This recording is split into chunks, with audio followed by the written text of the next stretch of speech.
News hour morning ಎಡಿಷನ್ಗೆ ಮತ್ತೆ ಸ್ವಾಗತ. ಲೋಕಸಭೆಗೆ ಗುಡ್ ಬೈ ಹೇಳಿದ್ದಾರೆ ಕಾಂಗ್ರೆಸ್ನ ನಾಯಕಿ ಸೋನಿಯಾ ಗಾಂಧಿ. ಸತತ 3 ದಶಕಗಳ ಲೋಕಸಭಾ ಚುನಾವಣಾ ಹೋರಾಟ ಅಂತ್ಯಗೊಳಿಸಿದ್ದಾರೆ. ರಾಜಸ್ಥಾನದಿಂದ ರಾಜ್ಯಸಭೆಗೆ ನಾಮಪತ್ರ ಸಲ್ಲಿಸಿದ್ದಾರೆ. ಅನಾರೋಗ್ಯದ ಕಾರಣ ಲೋಕಸಭೆ ಬದಲು ರಾಜ್ಯಸಭೆಗೆ ಸ್ಪರ್ಧಿಸುವ ನಿರ್ಧಾರ ತೆಗೆದುಕೊಂಡಿದ್ದಾರೆ. ದೆಹಲಿಗೆ ಹತ್ತಿರ ಅನ್ನೋ ಕಾರಣಕ್ಕೆ ರಾಜಸ್ಥಾನ ಆರಿಸಿಕೊಂಡಿದ್ದಾರೆ.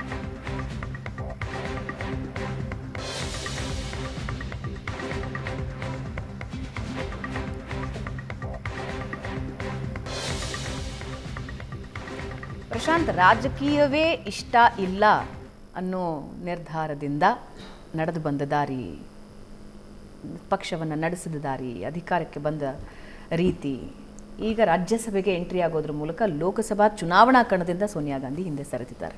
ಕೆಲವರಿಗೆ ರಾಜಕಾರಣ ಅನಿವಾರ್ಯತೆಯಿಂದ ಅದರ ವಾರಸುದಾರಿಕೆಯ ಕಾರಣದಿಂದ ಬರುತ್ತೆ. ಆ್ಯಂಡ್ ಜಯಲಲಿತಾ ಅವರು ಒಂದು ಎಕ್ಸಾಂಪಲ್ ಅಂತ ಹೋಗ್ಬೋದು. ಅಲ್ಲ, Jayalalithaa but she was reluctant, ಆದರೆ she fought she fought after MGR. Sonia Gandhi 6ನೇ ವ್ಯಕ್ತಿ. ಗಾಂಧಿ ನೆಹರು ಫ್ಯಾಮಿಲಿ ಏನಿದೆ, ಮೋತಿಲಾಲ್ ನೆಹರು, ಪಂಡಿತ್ ನೆಹರು, ಇಂದಿರಾ ಗಾಂಧಿ, ಸಂಜಯ್ ಗಾಂಧಿ, ರಾಜೀವ್ ಗಾಂಧಿ, ನಂತರ ಕಾಂಗ್ರೆಸ್ಸನ್ನು ಮುನ್ನಡೆಸಿದ 6ನೇ ವ್ಯಕ್ತಿ. ಸೋನಿಯಾ ಗಾಂಧಿಯವರಿಗೆ ರಾಜಕಾರಣ ಒಟ್ಟು ಇಷ್ಟ ಇರಲಿಲ್ಲ. ಯಾಕಂದರೆ ಅವ್ರದ್ದು ಮತ್ತು ರಾಜೀವ್ ಗಾಂಧಿ ಅವ್ರದ್ದು ಪ್ರೇಮ ವಿವಾಹ. ರಾಜೀವ್ ಗಾಂಧಿ ಇಂಗ್ಲೆಂಡ್ನಲ್ಲಿ ಓದ್ತಾ ಇರ್ತಕ್ಕಂಥ ಸಂದರ್ಭದಲ್ಲಿ ಅಲ್ಲೂ ಸೋನಿಯಾ ಗಾಂಧಿ ಓದ್ತಾ ಇದ್ದರು. ಆ ಕಾರಣದಿಂದ ಪ್ರೇಮವಾಯಿತು. ಇಂದಿರಾ ಗಾಂಧಿ ಪ್ರಧಾನಿಯಾಗಿದ್ದಾಗ ಲಂಡನ್ಗೆ ಹೋದಾಗ ಮೊದಲ ಬಾರಿ ಇಂದಿರಾ ಗಾಂಧಿ ಮತ್ತು ಸೋನಿಯಾ ಗಾಂಧಿಯವರ ಭೇಟಿ ಆಗತ್ತಂತಂದರೆ ಸಹಜವಾಗಿ ರಾಜೀವ್ ಗಾಂಧಿ ಭೇಟಿ ಮಾಡಿಸ್ತಾರೆ. Indira Gandhi instantly started liking Sonia Gandhi. ಯಾಕಂದರೆ ನಂತರವೂ ಕೂಡ ನೀವು ನೋಡಿ, ಇಂದಿರಾ ಗಾಂಧಿಗೆ 2 ಸೊಸೆ ಅಂದರು, ಮನೇಕಾ ಒಬ್ಬರು ಸೋನಿಯಾ. ಮನೇಕಾ ತುಂಬ ರಂಪಾರ ಅದ್ದಂತ ಮಾಡಿ ಮನೆ ಬಿಟ್ಟು ಹೊರಗೆ ಹೋದವರು. ಸಂಜಯ್ ಗಾಂಧಿ ಇದ್ದಾಗಲೂ ಕೂಡ ತುಂಬ ರಂಪಾರ ಅದ್ದಂತಗಳಾಗ್ತಾಯಿದ್ವು, ನಂತರ ಅವರು ಮನೆ ಬಿಟ್ಟು ಹೋದವರು. ಬಟ್ ಸೋನಿಯಾ ಒಂದು ರೀತಿ ಅತ್ತೆಯ ಜೊತೆಗಿದ್ದವರು. ಅತ್ತೆಯ ಸಾವನ್ನು, ಅಂದರೆ ಸಫ್ದರ್ಜಂಗ್ ಏನು ಮನೆ ಇತ್ತು ಪ್ರಧಾನಮಂತ್ರಿಗಳ ನಿವಾಸ, ಅಲ್ಲಿ 84ರ ಚುನಾವಣೆಗಿಂತ ಮುಂಚೆ 2 ಸಿಖ್ ಅಂಗರಕ್ಷಕರು ರಜೆ ಮೇಲೆ ಹೋಗಿದ್ದರು. ಬಂದವರು ಇಂದಿರಾ ಗಾಂಧಿ ಹತ್ಯೆಗೈದಾಗ ಅವರನ್ನು ಅಂಬಾಸಡರ್ನಲ್ಲಿ ತೊಡೆ ಮೇಲೆ ಮಲಗಿಸ್ಕೊಂಡು ಸೋನಿಯಾ ಗಾಂಧಿ, ಅವಾಗ ರಾಜೀವ್ ಗಾಂಧಿ ಇರಲ್ಲ, ರಾಜೀವ್ ಗಾಂಧಿ ಬಂಗಾಳಕ್ಕೆ ಹೋಗಿರ್ತಾರೆ, ಮಲಗಿಸ್ಕೊಂಡು ಆಸ್ಪತ್ರೆಗೆ ಕರ್ಕೊಂಡು ಹೋದವರು. ಅಂದರೆ ಫಸ್ಟ್ ಹ್ಯಾಂಡಾಗಿ ನೋಡಿದವರು. ಸಂಜಯ್ ಗಾಂಧಿಯವರ ಅಕಾಲಿಕ ಮರಣವನ್ನು ಕೂಡ ನೋಡಿದವರು. ಸಂಜಯ್ ಗಾಂಧಿ ಅಕಾಲಿಕ ಮರಣ ವಿಮಾನ ಅಪಘಾತದಲ್ಲಾಯಿತು. ಅದು ಕೂಡ ಸಫ್ದರ್ಜಂಗ್ ಏರ್ಪೋರ್ಟಿಂದ ಸ್ವಲ್ಪ ದೂರಕ್ಕೆ ಬಂದಾಗ ಅದು ಚಾಣಕ್ಯಪುರಿಯಲ್ಲೇ ಆ ವಿಮಾನ ಅಪಘಾತ ಆಯಿತು. ಸಂಜಯ್ ಗಾಂಧಿ ನಿಧನದ ನಂತರ ಇಂದಿರಾ ಗಾಂಧಿ ಬಯಸ್ತಾ ಇದ್ರು, ಇಲ್ಲ ರಾಜೀವ್ ಗಾಂಧಿ ನನಗೆ ಪೊಲಿಟಿಕಲ್ ಅಸಿಸ್ಟ್ ಮಾಡಬೇಕು ಅಂತ. ಬಟ್ ಸೋನಿಯಾ ಗಾಂಧಿಗೆ ಇಷ್ಟ ಇರಲಿಲ್ಲ. ಸೋನಿಯಾ ಗಾಂಧಿ ಒಂದು ಕಂಡೀಷನನ್ನು ರಾಜೀವ್ ಗಾಂಧಿಗೆ ಹಾಕಿದ್ರು, ನೀನು ಪಾಲಿಟಿಕ್ಸಿಗೆ ಹೋಗಿ ಕೂಡುದು ಅಂತ. You have to continue as a pilot, professional ಇದಿರಲಿ.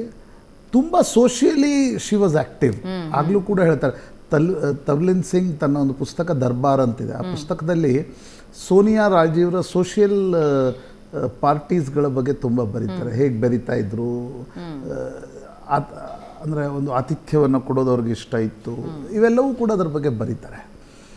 ನಂತರ ರಾಜೀವ್ ಗಾಂಧಿ ಅನಿವಾರ್ಯ ಕಾರಣಗಳಿಂದಾಗಿ ರಾಜಕಾರಣಕ್ಕೆ ಬರಬೇಕಾಗತ್ತೆ. ಇಂದಿರಾ ಗಾಂಧಿ ಗುಲಾಮ್ ನಬಿ ಆಜಾದ್ರನ್ನು ಇಟ್ಕೊಂಡು ಅವರನ್ನು ಯೂತ್ ಕಾಂಗ್ರೆಸ್ಸಿಗೆ ಸೆಳೆಯೋದು, ಯೂತ್ ಕಾಂಗ್ರೆಸ್ಸಿನ ಕಾರ್ಯಕ್ರಮದ ವೇದಿಕೆ ಕರೆಸೋದು, ಇದು ಸೋನಿಯಾ ಗಾಂಧಿಗೆ ಇಷ್ಟ ಇರಲ್ಲ. ಆದರೆ ನಂತರ ರಾಜೀವ್ ಗಾಂಧಿ ಸೋನಿಯಾರನ್ನು ಒಪ್ಪಿಸ್ತಾರೆ, ಇಲ್ಲ ನನಗೆ ಮಮ್ಮಿಗೆ ನಾನು ಅಸಿಸ್ಟ್ ಮಾಡೋದು ಅನಿವಾರ್ಯತೆ ಇದೆ ಅಂತಕ್ಕಂಥದ್ದು.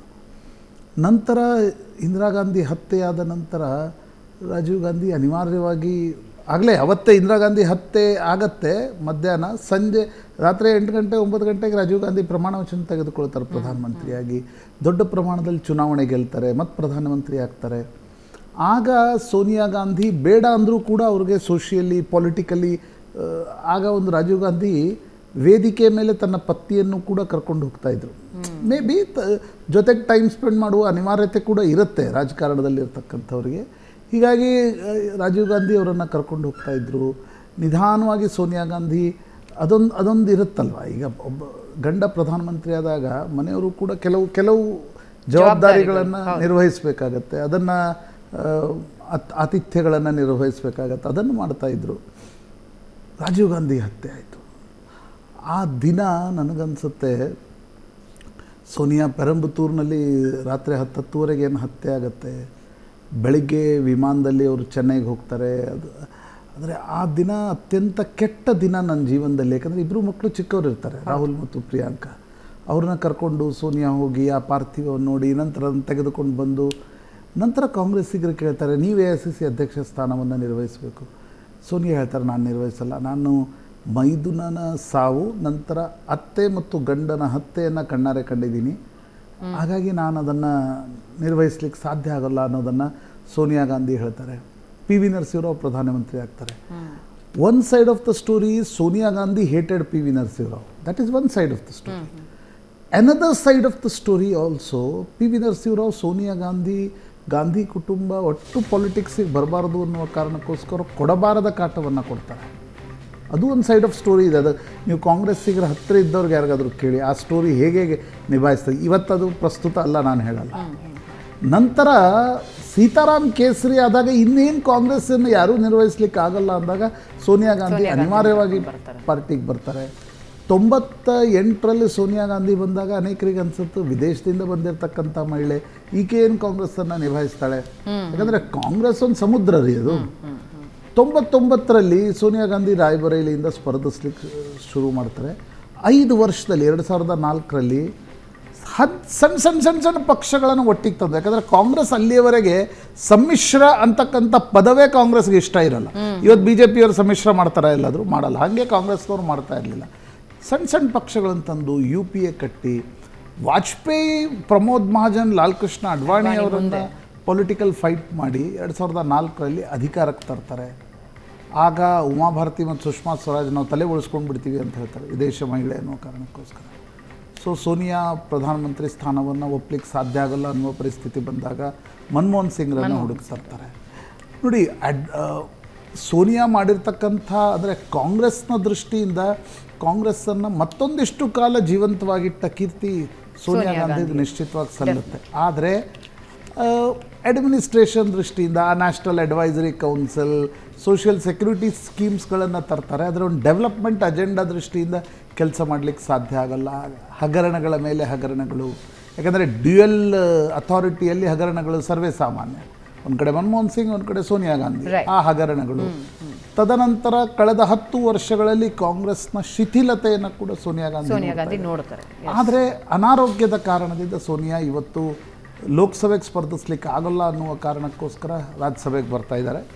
ನಿಶ್ಚಿತವಾಗಿ ಒಂದು ಜನರೇಷನ್ ಶಿಫ್ಟ್ 7ನೇ ತಲೆಮಾರು ಏನಿದೆ ಪ್ರಿಯಾಂಕಾ ಮತ್ತು ರಾಹುಲ್, ಕಾಂಗ್ರೆಸ್ಸನ್ನು ರಿವೈವ್ ಮಾಡಿ ಅಧಿಕಾರಕ್ಕೆ ತರಲಿಕ್ಕೆ ಸಾಧ್ಯ ಆಗುತ್ತಾ ನೋಡ್ಬೇಕು. ಎಸ್ ಒಂದು ಚಿಕ್ಕ ಬ್ರೇಕ್ ತಗೋಣ ವೀಕ್ಷಕರೇ. ಬ್ರೇಕ್ ನಂತರ ಮತ್ತಷ್ಟು.